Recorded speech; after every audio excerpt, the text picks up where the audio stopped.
Hello students. आज इस video lecture में बता रहा हूँ आपको कि मेंस्ट्रुअल साइकिल का जो पूरा रेगुलेशन है वो कैसे होता है। मेंस्ट्रुअल साइकिल एक एक पीरियोडिक प्रोसेस है जो ह्यूमन फीमेल्स में या आप कह सकते हैं पूरे प्राइमेट्स में एक रेगुलर टाइम इंटरवल पे ये रिपीट होता है एक्चुअली। और आप जानते हैं कि प्राइमेट्स में ह्यूमंस भी आते हैं, एप्स भी आते हैं और मंकीज भी आते हैं। इवन आप जानते हो जितने भी नॉन प्राइमेट्स मैमल हैं, नॉन प्राइमेट मैमल जो होते हैं उनमें एस्ट्रा साइकिल रन करता है। तो if you talk about the female reproductive cycle in mammals basically, तो उसका दो पार्ट है। एक तो आप एस्ट्रस साइकिल कह सकते हैं जो नॉन प्राइमेट मैमल्स में होता है, और प्राइमेट मैमल्स में क्या होता है मेंस्ट्रुअल साइकिल। और मेंस्ट्रुअल साइकिल एक तरह का साइक्लिक पीरियोडिक चेंज है जो फीमेल्स में at the age of puberty, इसको आप 11-12 साल के समय जो प्यूबर्टी का एज आता है फीमेल्स में वहां वो स्टार्ट होता है और ये मेनोपॉज तक चलता रहता है एक्चुअली। तो मेंस्ट्रुअल साइकिल एक पीरियोडिक प्रोसेस है, साइक्लिक प्रोसेस है। और उस प्रोसेस में जो फीमेल का एंडोमेट्रियल लाइनिंग है उसकी थिकनिंग कॉन्टिन्यूस चेंज होती रहती है। और जो ओवेरियन पार्ट है, ओवरी के अंदर जो फॉलिकल्स होते हैं, उस फॉलिकल के अंदर भी एक तरह का पीरियोडिक चेंज है, साइक्लिक चेंज कह सकते हैं आप उसको।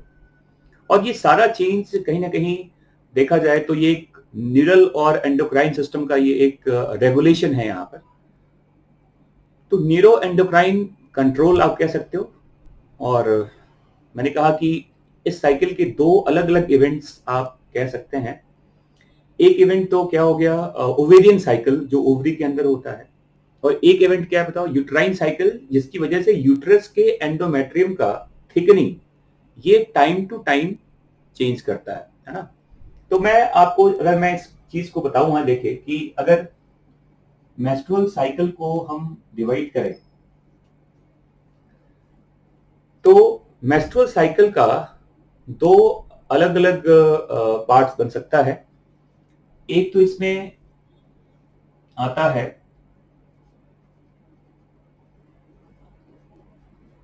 ओवेरियन साइकिल और दूसरा आता है यूट्राइन साइकिल।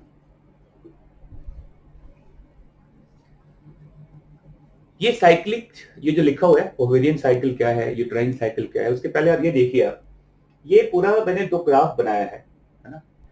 एक ग्राफ में हमने कंपेयर किया है दो हार्मोन्स को, एलएच और एफएसएच को, और दूसरे ग्राफ में हमने कंपेयर किया है एस्ट्रोजन और प्रोजेस्टेरॉन को। ठीक है।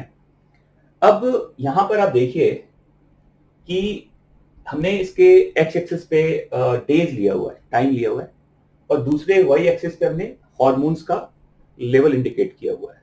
ठीक है ना। तो अगर आप देखेंगे कि 1 to 5 डेज, 5 to 14 डेज, है ना, 14 डेज एंड 14 to 28 डेज, अगर आप मेंस्ट्रुअल साइकिल को 28 डेज का मान लें, on an average healthy female में ये 28 डेज का होता है। तो 1 to 5 डेज में ब्लीडिंग फेज को कहते हैं, इसको है ना, लिखा हुआ देखो 1 to 5 डेज को क्या बोलते हैं, मेंस्ट्रुअल ब्लीडिंग फेज। समझ में आ रहा है, डिस्ट्रक्टिव फेज भी कहते हैं एक्चुअली इसको। तो फीमेल्स में जिस दिन ब्लीडिंग स्टार्ट हुआ है ना, प्यूबर्टी के बाद, जो प्यूबर्टी का जो एज आ जाता है उसके बाद जो मेंस्ट्रुअल साइकिल का बिगिनिंग है, तो बिगिनिंग का जो इंडिकेशन है, अगर साइकिल को आप पूछे साइकिल को फर्स्ट डे क्या होता है उसका, तो ब्लीडिंग का जो फर्स्ट डे है उसी को कहते हैं menstrual bleeding phase. Menstrual phase भी कहते हैं बेसिकली इसको, ब्लीडिंग फेज भी कहते हैं इसको, डिस्ट्रक्टिव फेज भी कहा जाता है इसको। डिस्ट्रक्टिव फेज इसलिए कहते हैं कि ये यूट्राइन साइकिल से लिंक्ड है। अगर आप एंडोमेट्रियम के बारे में जानते हैं कि फीमेल्स के यूट्रस में जो इनर लाइनिंग होता है, ये तो मायोमेट्रियम का पार्ट होता है, ऊपर पेरीमेट्रियम कहते हैं, और ये एंडोमेट्रियम होता है। और ये जो एंडोमेट्रियम है ये दो लेयर का बना होता है, स्ट्रेटम बेसिलिस कहते हैं और एक स्ट्रेटम फंक्शनलिस होता है। देखो यहाँ पे डायग्राम देखो आप, तो ये तो पता है आपको कि यूट्रस यूट्राइन वॉल 3 लेयर्स का बना होता है। आउटर पेरीमेट्रियम है, मिडिल को मायोमेट्रियम कहते हैं, और इनर इनर लेयर जो एक काफी ज्यादा वैस्कुलर एपिथेलियल लाइनिंग होता है जिसको आप एंडोमेट्रियम कहते हैं। और ये जो एंडोमेट्रियम है, इस एंडोमेट्रियम में 2 लेयर्स होते हैं। एक बेसल लेयर है, देखो ये देखो स्ट्रेटम बेसिलिस, और एक जो अपर पार्ट है उसको कहते हैं स्ट्रेटम फंक्शनलिस कहा जाता है। ठीक है, बेसिलिस एंड फंक्शनलिस कहा जाता है इसको। और आप देखिए कि इसका जो थिकनिंग है ये एक जैसा नहीं है। अब देखो ये जो 1 to 5 डेज होता है, इसमें ये जो स्ट्रेटम फंक्शनलिस का लेयर है ये ऑलमोस्ट डिग्रेड कर जाता है, ये टूट जाता है। और वही टूटने का कारण है कि वो जो टिश्यूज के पार्ट हैं ब्लड के साथ बाहर आता है, और ब्लीडिंग का पार्ट कहते हैं, जो ब्लीडिंग फेज होता है उसका कारण यही है ना। तो देखिए इनिशियल 1 to 5 डेज में बेसिलिस तो अपने जैसा था वैसा ही है, लेकिन जो अपर लेयर है देखो फंक्शनलिस का लेयर देखिए आप, वो कितना पतला हो गया यहाँ पर। तो 5 डेज पूरा होते होते फंक्शनलिस का लेयर ऑलमोस्ट टूट जाता है ना।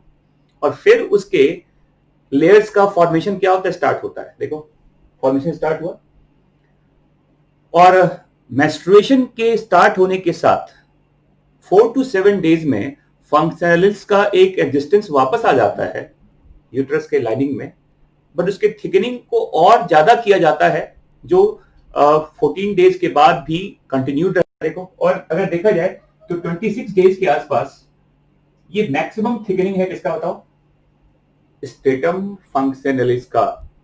तो कह सकते हैं कि एंडोमेट्रियम का जो थिकनिंग है ये काफी ज्यादा वेरी कर रहा है। अगर आप देखेंगे कि 14 डेज के आसपास या इस 5 to 14 की, अगर मैं कहूँ इस पॉइंट पे, तो एंडोमेट्रियम का थिकनिंग 3 से 4 मिलीमीटर होता है, और इस पॉइंट पे आने के बाद ये 5 से 6 मिलीमीटर थिक हो जाता है।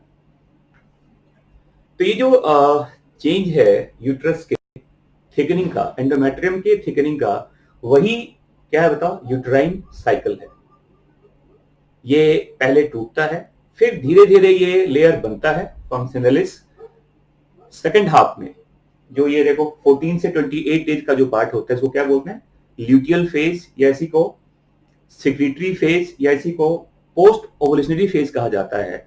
इस फेज में क्या होगा, एंडोमेट्रियम का थिकनिंग और बढ़ जाता है। और ये सब कुछ इसलिए होता है कि ऐसा क्योंकि ओवुलेशन तो 14 डेज पे हो चुका होता है। तो ओवुलेशन के बाद अगर मान लो जाइगोट बन गया, फर्टिलाइज्ड ओवम तैयार हो गया और वो एम्ब्रियो में कन्वर्ट हो गया, तो उसे इम्प्लांट कहाँ होना है, एंडोमेट्रियम के अंदर।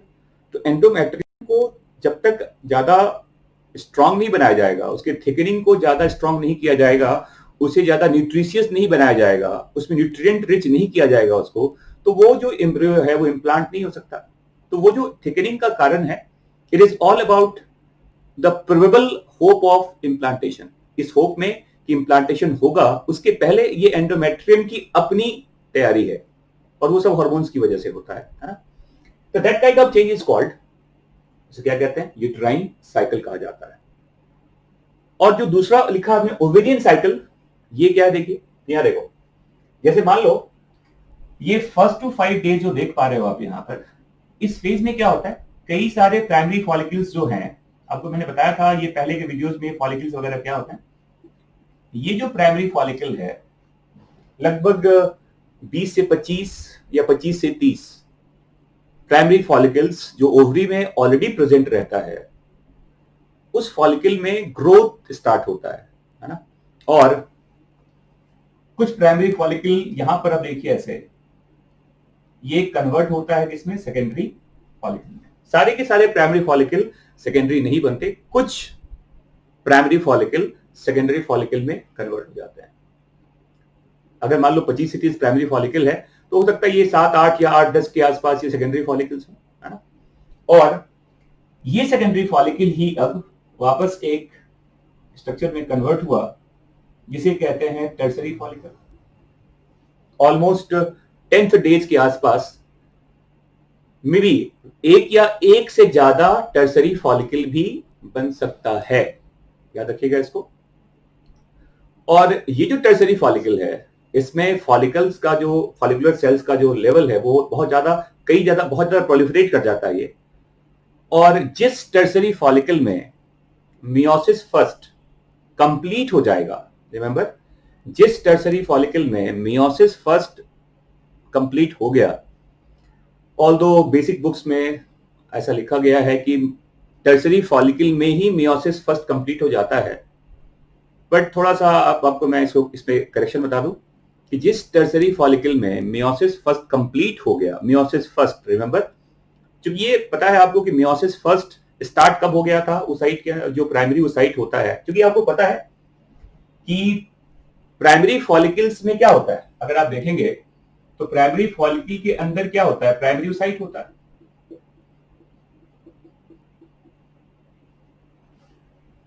और प्राइमरी ओसाइट में याद कीजिए आप, पहले के वीडियोस मैंने क्या बताया था कि प्राइमरी ओसाइट में मियोसिस फर्स्ट बर्थ के पहले ही स्टार्ट हो चुका था, और वो एक बर्थ के पहले स्टार्ट हुआ।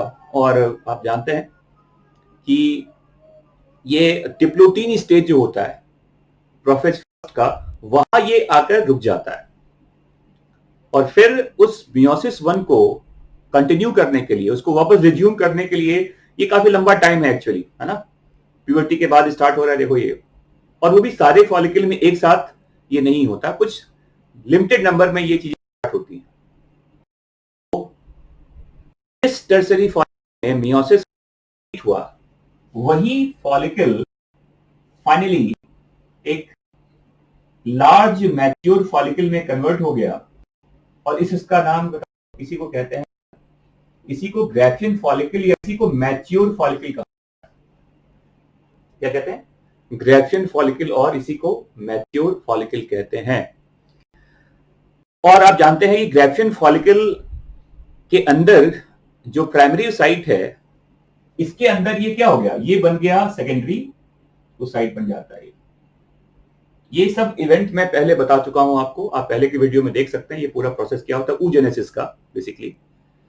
तो ग्रेफियन फॉलिकल के अंदर जो प्राइमरी ओसाइट था वो क्या बन चुका, सेकेंडरी ओसाइट। और आपको ये पता है कि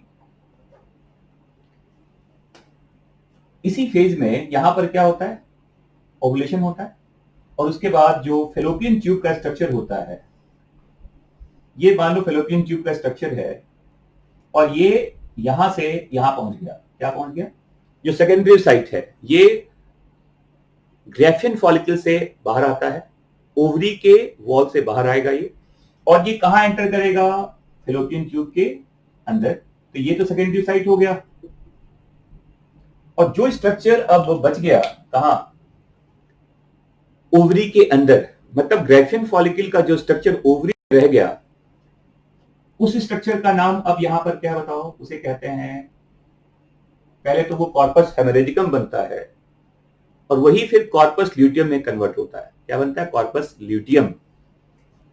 ये है कॉर्पस ल्यूटियम। और ओवुलेशन के लगभग 10 दिन तक, ओवुलेशन के बाद जो 10th डेज का टाइम है, ओवुलेशन के 10 दिन के बाद तक ल्यूटियम पूरी तरह से मैच्योर हो जाता है। Corpus luteum get fully matured after 10th days of ovulation, ठीक है। और अगर 26 डेज तक भी वो जो सेकेंडरी साइट यहां पे आ चुका है फेलोपियन ट्यूब में, अगर ये फर्टिलाइज नहीं हुआ तो, अगर सेकेंडरी साइट फर्टिलाइज नहीं हुआ तो कॉर्पस ल्यूटियम क्या करता है, डिजेनरेट करना स्टार्ट करता है। Degeneration of corpus luteum starts after 26 days of menstrual cycle और the during the 26 days of menstrual cycle. और उसके बाद ये एक नॉन सिक्रीटरी स्मॉल सा एक बस एक एग्जिस्टेंस रह जाता है उसका, और इसी का नाम है कॉर्पस, इसी को कॉर्पस एल्विगेंस कहा जाता है।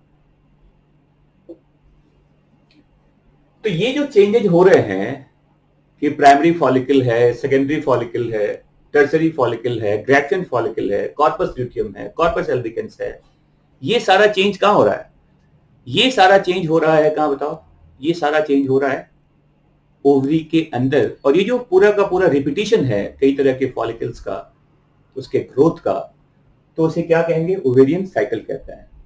और इसी साइकिल का देखो, जैसे लिखा हमने कि 5 to 14 डेज, जो लिखा हमने को 5 to 14 डेज, क्या नाम लिखा? Follicular phase.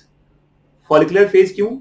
क्योंकि ओवेरियन फॉलिकल्स का ग्रोथ हो रहा है यहाँ पर, वो अलग अलग स्टेज में जा रहा है, तो ग्रोथ ऑफ फॉलिकल्स ये इस फेज में हो रहा है, तो नाम क्या दिया हमने इसको? Follicular phase. फिर क्या लिखा हमने? Proliferative phase. प्रोलिफरेशन किसका? यहां देखिए, यूट्रस के लाइनिंग का, एंडोमेट्रियम के लाइनिंग का। बेसिलिस का थिकनिंग तो वैसा ही है, फंक्शनलिस का थिकनिंग चेंज हो रहा है। देखो, तो बेसिलिस अपने नए लेयर को गेन करेगा, वो थिकनिंग को थोड़ा अपने नए लेयर को गेन करता है, तो प्रोलिफरेट करता है ना, प्रोलिफरेशन हुआ यहां पर नए लेयर का, तो नाम क्या दिया हमने इसका? Proliferative phase. और चूंकि ये ओवुलेशन के पहले होता है, तो नाम क्या दिया हमने इसको? प्री ओवुलेशनरी फेज भी कहते हैं इसको। क्योंकि 14 डेज पे क्या होता है? ओवुलेशन होता है, और 14 डेज के बाद देखो, corpus luteum play a very important role, luteal phase भी कहते हैं इसको। क्या लिखा देखो? ल्यूटियल फेज कहते हैं। इस फेज में जो एंडोमेट्रियल टिश्यूज होता है, उसमें वो न्यूट्रिएंट रिच हो जाता है, उसकी ग्लैंडुलर एक्टिविटी काफी इंक्रीज कर जाती है, सिक्रीशन का जो नेचर है उसका वो काफी ज्यादा इंक्रीज कर जाता है, किसका? एंडोमेट्रियल टिश्यूज का। And that's why this is also called secretory phase. क्या बोलते हैं इसको? सिक्रीटरी फेज कहा जाता है इसको। और चूंकि ओवुलेशन के बाद हो रहा है ये, तो क्या बोलेंगे इसको? इसको पोस्ट ओवुलेशनरी फेज भी कहा जाता है। क्लियर? अब ये जो सारा चेंज आप देख पा रहे हो, ये ग्राफ ऊपर नीचे हो रहा है, इस ग्राफ के फ्लक्चुएशन का कारण क्या है? तो आप याद कीजिए, मैंने बताया था आपको कि जो भी ग्राफ ये हार्मोन का लेवल फ्लक्चुएट कर रहा है, इन सबके फ्लक्चुएशन में हाइपोथैलेमस का एक इंपॉर्टेंट रोल है। अगर मैं बताऊं कि कौन कौन से हार्मोन्स यहां पर इन्वॉल्व हैं जो मेंस्ट्रुअल साइकिल के पूरे इवेंट को कंट्रोल करता है, वो ये देखिए अब यहां पर देखो,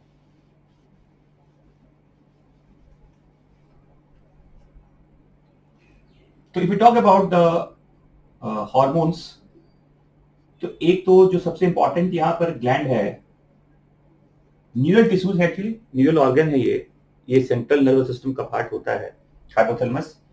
यहां से एक हार्मोन आता है GnRH, गोनाडोट्रोपिक रिलीजिंग हार्मोन। क्या बोलते हैं इसको? गोनाडोट्रोपिक रिलीजिंग हार्मोन विथ, और ये जो हार्मोन है ये कांस्टेंट रेट से नहीं आता। देखिए इसमें ऐसे आता है, ये इसका पल्सेटाइल एक्टिविटी होता है, पल्सेटाइल सिक्रीशन है। पल्सेटाइल कहने का मतलब कि हो सकता है इनिशियली हार्मोन का लेवल ऐसे फ्लक्चुएट करे, बाद में ये ऐसे हो जाए,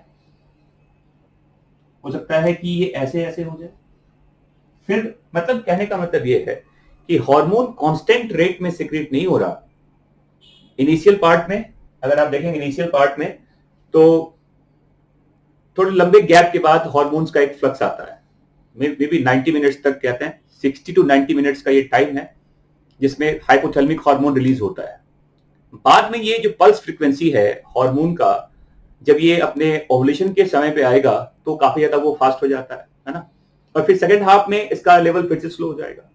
तो GnRH का जो लेवल है वो पल्सेटाइल फैशन में आता है, वो एक कांस्टेंट रेट से सिक्रीट नहीं होता। और याद रखिएगा, अगर क्वेश्चन पूछा जाए ऐसे कि अगर हाइपोथैलेमिक हार्मोन को कांस्टेंट कर दिया जाए, GnRH को कांस्टेंट कर दिया जाए, तो क्या होगा इससे? तो इससे क्या होगा? मेंस्ट्रुअल साइकिल वहीं पे रुक जाएगा। To continue the proper menstrual cycle, pulsatile action और pulse frequency of hypothalamic hormone is very much required. Clear? ये समझ में आ गया आपको? तो पहला हार्मोन क्या हो गया? The first hormone is called GnRH। और ये जो हार्मोन है ये कहां से आता है? ये आता है हाइपोथैलेमस से। सेकंड देखो, the second hormone is called FSH and LH। देखिए, एक FSH है, थर्ड LH है, और इनका सोर्स आप जानते हैं ये कहां से आता है, एंटीरियर पिट्यूटरी से, और इसको कंबाइंड फॉर्म में FSH और LH को कंबाइंड फॉर्म में गोनाडोट्रोफिक हार्मोन भी कहते हैं। क्या बोलते हैं इसको, गोनाडोट्रोफिक हार्मोन भी कहते हैं इसको। क्लियर। इसके बाद देखो number 4 estrogen and number 5 is called progesterone. ये दोनों ही स्टेरॉइडल हार्मोन्स हैं बेसिकली, एस्ट्रोजन एंड प्रोजेस्टेरॉन। देखो ये एस्ट्रोजन और ये नीचे जो रेड वाला पार्ट है वो प्रोजेस्टेरॉन का ग्राफ है एक्चुअली। तो जो एस्ट्रोजन और प्रोजेस्टेरॉन है, देखो FSH का ग्राफ ये है रेड वाला, LH ऊपर की तरफ देख पा रहे हैं यहाँ पर आप, और इसका सोर्स क्या है, तो इसका सोर्स है फॉलिकुलर सेल्स,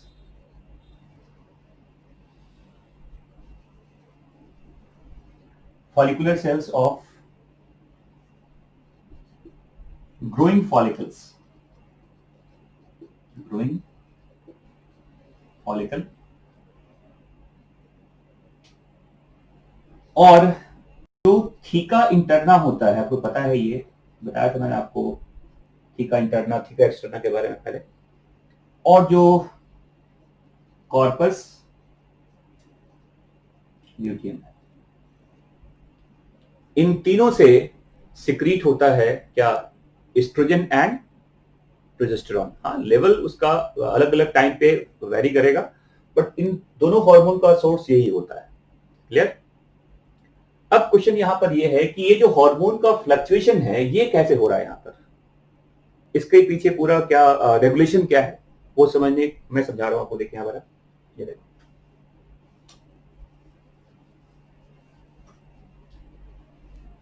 तो ये समझ में आ गया कि हार्मोन्स कौन कौन से होते हैं और वो कहां कहां से आते हैं। फिर से रिपीट कर दूं एक बार कि hypothalamus secrete gonadotrophic releasing hormone called GnRH, और मैंने कहा कि GnRH का पल्स बनना जरूरी होता है, पल्स फ्रीक्वेंसी कहा जाता है। कांस्टेंट अगर ये सिक्रीट होगा तो ये मेंस्ट्रुअल साइकिल को नहीं होने देगा। इवन कहते हैं कि GnRH की वजह से ही FSH और LH का भी जो सिक्रीशन है वो कांस्टेंट रेट से नहीं होता है ना, क्योंकि GnRH से ही रेगुलेट होता है इसका सिक्रीशन। और एस्ट्रोजन एंड प्रोजेस्टेरॉन दोनों ही एक स्टेरॉइडल हार्मोन्स है, और इसका सोर्स क्या है, ग्रोइंग, मैंने कहा ग्रोइंग फॉलिकल्स जो देख रहे हैं यहाँ पर आप, फॉलिकल्स के अंदर मैंने बताया ये देखो, ये अगर फॉलिकल है पूरा का पूरा, तो ये प्राइमरी साइट है इसके अंदर, और ये देखिए ऐसे इसके साइड में ये जो आप सराउंडिंग सेल्स देख रहे हैं, इसी को क्या कहते हैं, इसी को कहते हैं फॉलिकुलर सेल्स, इसी को ग्रेनुलोसा सेल्स भी कहते हैं, ग्रेनुलोसा सेल्स भी कहा जाता है इसको। तो यहीं से सिक्रीट होता है क्या, hormone like estrogen and progesterone, और बाद में कॉर्पस ल्यूटियम से बनेगा। और जो मैंने कहा था थीका लेयर जो होता है, theca interna not externa, theca interna भी इस हार्मोन को सिक्रीट करता है। ठीक है, तो याद रखिएगा इसको, कौन कौन से हार्मोन्स हैं और इनका क्या रेगुलेशन है वो देखिए यहां पर।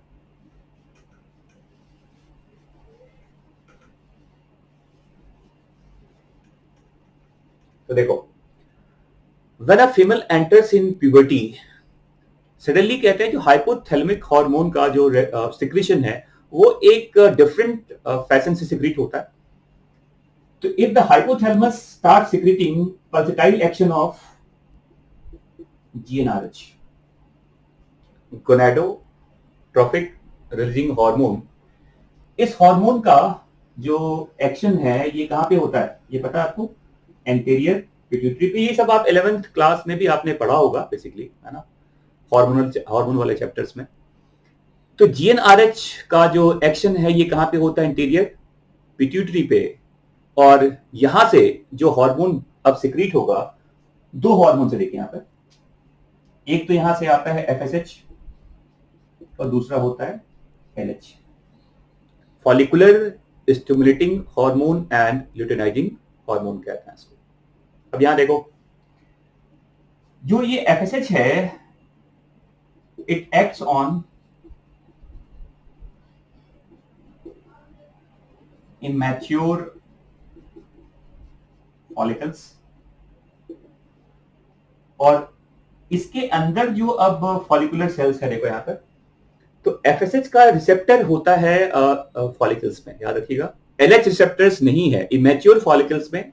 Very important point, immature follicles में एलएच का रिसेप्टर्स नहीं होता। समझ में आ रहा है?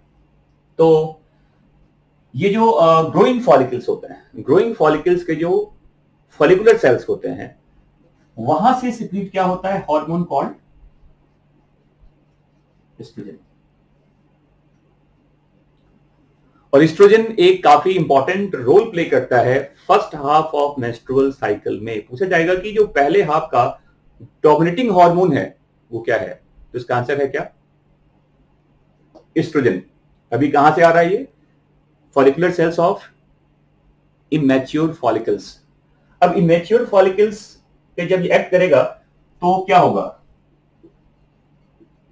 ग्रोथ ऑफ फॉलिकल्स, और इसी ग्रोइंग फॉलिकल्स के फॉलिकुलर सेल से क्या रिलीज होता है, एस्ट्रोजन। अब क्वेश्चन यहां पर, एक एस्ट्रोजन का रोल क्या है, एस्ट्रोजन यहां क्या करता है, तो ये याद रखिएगा। पहली बात तो ये देखो यहां पर, ये जो आप इनिशियल थिकनिंग ऑफ देख रहे हैं स्ट्रेटम फंक्शनलिस का, ये स्टार्ट कहां से हुआ, ये ट्रिगर कैसे होता है, तो stimulus for the growth of endometrial layer जो पहले टूट गया था, ये स्टिमुलस कहां से आता है, एस्ट्रोजन से। तो पहला रोल तो क्या हो गया इसका, स्टिमुलेट द प्रोलिफरेशन कहते हैं इसको,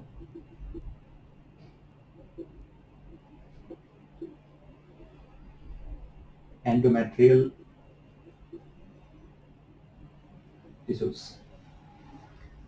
देखो एंडोमेट्रियम के टिश्यूज के बनने को इसने क्या किया, स्टिमुलेट किया। अब वेरी इंपॉर्टेंट पार्ट याद रखिएगा इसको, ये एस्ट्रोजन की वजह से हो रहा है यहां पर। दूसरा पार्ट देखिए अगर आप,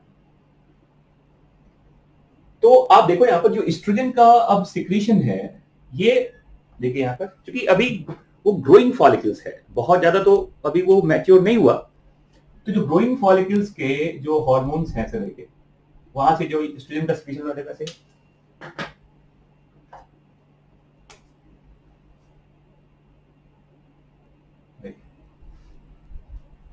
एस्ट्रोजन का सिक्रीशन देखो, यहां से एस्ट्रोजन भी आता है इस फॉलिकल से, और स्मॉल अमाउंट में प्रोजेस्टेरॉन भी आता है। देखिए ये पी का, देखो ये जो रेड वाला पार्ट है प्रोजेस्टेरॉन, रेड क्या है बताओ, प्रोजेस्टेरॉन का ये ग्राफ है, देखो ये प्रोजेस्टेरॉन है यहाँ पर। तो जब एस्ट्रोजन का लेवल देखो काफी स्लोली स्लोली ऊपर की तरफ जा रहा है, पहले 10 दिन तक एस्ट्रोजन का जो लेवल है ये काफी स्लो इंक्रीज करता है, और एस्ट्रोजन का स्लो इंक्रीज साथ में प्रोजेस्टेरॉन भी देखो अवेलेबल है यहाँ पर, तो स्लो इंक्रीज या वेरी लिटिल आप कह सकते हैं, जो लेवल ऑफ एस्ट्रोजन का है वो बहुत स्लोली ऊपर जा रहा होता है, तो स्लो इंक्रीज कहते हैं of oestrogen along with small amount of progesterone. देखो यहाँ प्रोजेस्टेरॉन भी होता है काफी स्मॉल अमाउंट में, तो ये जो स्लो इंक्रीज हो रहा है किसका बताओ, एस्ट्रोजन का, और साथ में प्रोजेस्टेरॉन का भी एक हेल्प है यहाँ पर। इसकी वजह से एक नेगेटिव स्टिमुलस आता है, इसको नेगेटिव फीडबैक भी कहते हैं। इस स्लो एस्ट्रोजन के ग्रोथ की वजह से ये डायरेक्टली क्या करेगा, एंटीरियर पिट्यूटरी को इन्वॉल्व करता है, और वहां से ये एफएसएच और एलएच के बनने को डिक्रीज करता है, या ऑलमोस्ट उसको रोक के रखता है वहां पर ये। तो देखो स्लो इंक्रीज की वजह से क्या हुआ, नेगेटिव फीडबैक इफेक्ट कहते हैं over the secretion of LH and FSH।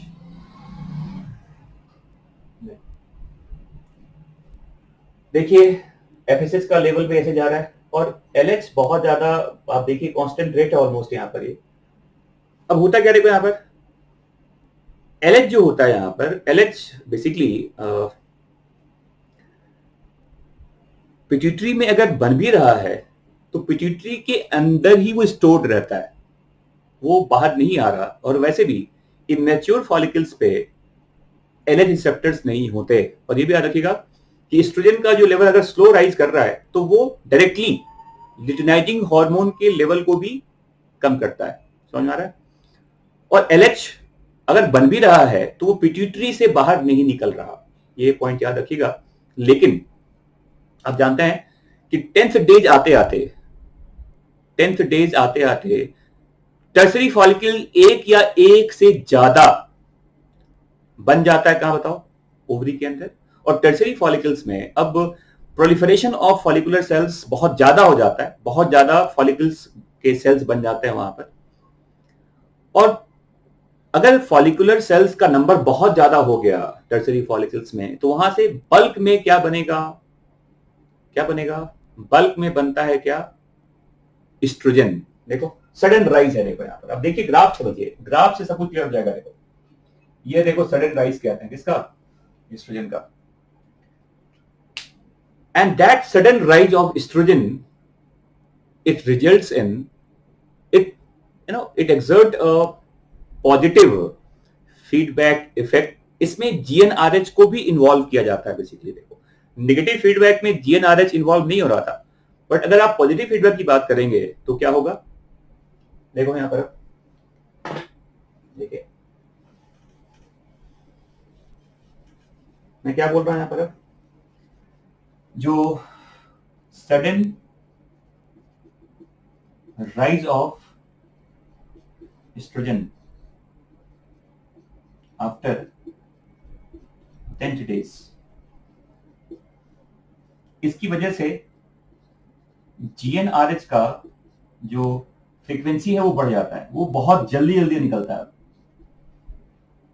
और GnRH अगर ज्यादा फ्लक्चुएट करेगा तो GnRH की वजह से अब पिट्यूटरी से FSH भी आता है और LH भी आता है, और ये बल्क में आता है। LH तो बहुत ज्यादा आता है, देखो FSH भी आता है ऊपर की तरफ, तो GnRH भी बढ़ गया। देखो सब कुछ बढ़ रहा है, एस्ट्रोजन बढ़ा, GnRH बढ़ गया और ये भी बढ़ गया। तो ये जो पूरा इवेंट आप देख पा रहे हैं, आप इसी को कहते हैं क्या? इसे पॉजिटिव फीडबैक कहा जाता है। इसको पॉजिटिव फीडबैक इफेक्ट कहा जाता है। तो क्वेश्चन यहां पर यह है कि एस्ट्रोजन का दोनों रोल होता है। इनिशियल फेज में जब एस्ट्रोजन का ग्रोथ स्लो हो रहा था तो उसका नेगेटिव फीडबैक था। 10 दिन के बाद सडन राइज एस्ट्रोजन का हो गया तो इसका एक पॉजिटिव फीडबैक आता है on the secretion of GnRH and after that the FSH and LH। और LH का अमाउंट मैंने पहले कहा था कि LH जो होता है ये स्टोर्ड था पिट्यूटरी में, तो उसका एक फ्लक्स बहुत ज्यादा बाहर की तरफ आएगा। एंड दैट, देखो ये जो यहां पे देख पा रहे हैं आप, पूरा पिक आ रहा है यहां पर, इसी को कहते हैं LH सर्च। LH, अब LH का बहुत इंपॉर्टेंट रोल है यहां पर। LH जो बल्क में आता है, इस LH की वजह से ही जो ग्रैफियन फॉलिकल का जो थीका लेयर होता है वो रप्चर करेगा, जो ऑलमोस्ट ओवेरियन वॉल के साथ आ जाता है। और ओवुलेशन का जो ओवुलेशन का जो एक पूरा प्रोसेस है कि how ovulation takes place. What is ovulation? मैंने कहा था कि release of secondary site from the graafian follicle into the fallopian tube. और जो सेकेंडरी, अगर आपको पूरा डायग्राम याद हो, अगर ये देखिए यहां पर ऐसा कि ग्रैफियन फॉलिकल में क्या होता है, अगर ये ग्रैफियन फॉलिकल का स्ट्रक्चर मैं बना रहा हूं यहां देखिए ऐसे,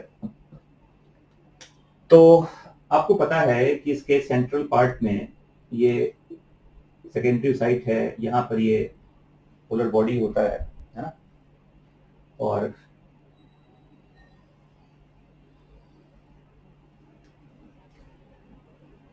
तो LH ही, आप याद रखिएगा, LH की वजह से ही मियोसिस फर्स्ट को इंडक्शन मिलता है। जो मियोसिस 1 अभी तक रुका हुआ था टर्सरी फॉलिकल तक, कहीं कहीं ऐसा लिखते हैं कि टर्सरी फॉलिकल में ही मियोसिस फर्स्ट कंप्लीट हो जाता है, what ever the part. But मैं बता दूं यहां पर कि LH की वजह से ही मियोसिस फर्स्ट कंप्लीट हुआ, और ग्रेफिन फॉलिकल्स में वो क्या बन गया, सेकेंडरी साइट, और ये बन गया फर्स्ट पोलर बॉडी, और ये बाहर ये थीका लेयर होता है, डबल लेयर होता है, ये इंटरना एक्सटर्ना कहते हैं। और कई सारे ये आपको पता है कि इसके ऊपर ये तो लेयर ऑफ क्या है, जोना पेल्सिडा, और यहाँ पर ऐसे ये फॉलिकुलर सेल्स होता है। ये मैंने आपको पहले के डायग्राम में बताया हुआ है एक्चुअली। तो याद रखना कि जो LH होता है, LH induces completion of meiosis first, and LH surge जो देख पा रहे हैं आप यहाँ पर कि peak of LH कहा जाता है, that LH surge appears 16 to 24 hours before ovulation। ये इंपॉर्टेंट पार्ट है, याद रखिएगा कि LH सर्ज जो आता है ये 16 से 24 आवर बिफोर ओवुलेशन आता है, और LH सर्ज की वजह से ही मियोसिस फर्स्ट कंप्लीट हुआ। जो प्राइमरी अभी तक मियोसिस फर्स्ट के फेज में रुका हुआ था वो कंप्लीट हुआ, वो सेकेंडरी साइट में कन्वर्ट हुआ। LH की वजह से ही जो थीका का लेयर होता है वो डिजनरेट करता है, वो टूटता है, और सेकेंडरी साइट, ये जो सेकेंडरी साइट का पार्ट ये बाहर निकल के आता है, फैलोपियन ट्यूब में जाता है, ओवुलेशन भी होता है, इसको ओवुलेशन कहते हैं एक्चुअली। तो ओवुलेशन की बात करें या मियोसिस फर्स्ट के कंप्लीशन की बात करें, और LH की वजह से ही जो पार्ट ऑफ ग्रेफिन फॉलिकल अभी ओवरी में रह गया वही कॉर्पस ल्यूटियम में कन्वर्ट होता है। तो कॉर्पस ल्यूटियम के बनने में, मियोसिस फर्स्ट के कंप्लीट होने में, और सेकेंडरी साइट के बाहर आने में, इन तीनों में LH play a very important role. तो बिना LH सर्ज का ओवुलेशन पॉसिबल नहीं है। ऐसा देखा गया है कि अगर फीमेल्स में LH का एक सर्ज ना हो, LH अपने पिक पे ना आए, वो एक एन ओवुलेटरी फेज बन जाता है। याद रखिएगा एक टर्म यूज करते हैं, एन ओवुलेटरी फेज कहा जाता है। और एन ओवुलेटरी फेज अगर आ गया, मतलब ओवुलेशन अगर हुआ ही नहीं, तो ऐसा नहीं कि वो मेंस्ट्रुअल ब्लीडिंग रुक जाएगा, रिदम जो होता है उसका वो चेंज कर जाता है बेसिकली, जो ड्यूरेशन है वो चेंज कर जाएगा, फ्लक्चुएट करने लगता है ये। और ये होता है, अगर देखेंगे आप तो प्यूबर्टी के साथ साथ जो इनिशियल ईयर होता है मेंस्ट्रुअल साइकिल का फीमेल्स में, वो थोड़ा फ्लक्चुएशन वहां पर आता है। और जब ये मेनोपॉजल स्टेज में चली जाती है फीमेल 45-50 ईयर्स के आसपास, उस समय भी एन ओवुलेशन का फेज क्रिएट होता है, एन ओवुलेटरी फेज कहते हैं इसको। तो उसमें जो मेंस्ट्रुअल साइकिल का पूरा ड्यूरेशन है वो फ्लक्चुएट करता है। तो LH का सर्ज बहुत जरूरी होता है सेकेंडरी साइट को ओवरी से बाहर निकालने के लिए। समझ में आ गया? अब आपको पता है कि जब सेकेंडरी साइट बाहर आ गया, कहां, फैलोपियन ट्यूब के अंदर, और आपको ये मैंने पहले कहा था कि जब मियोसिस फर्स्ट कंप्लीट हो जाता है ग्रेफिन फॉलिकल्स के अंदर, इवन कहते हैं मियोसिस 2 वहीं स्टार्ट हो जाता है, मियोसिस 2 भी वहीं स्टार्ट हो जाता है, लेकिन वो मियोसिस 2 आपको पता है कि मेटाफेज 2 में जाकर रुक जाता है।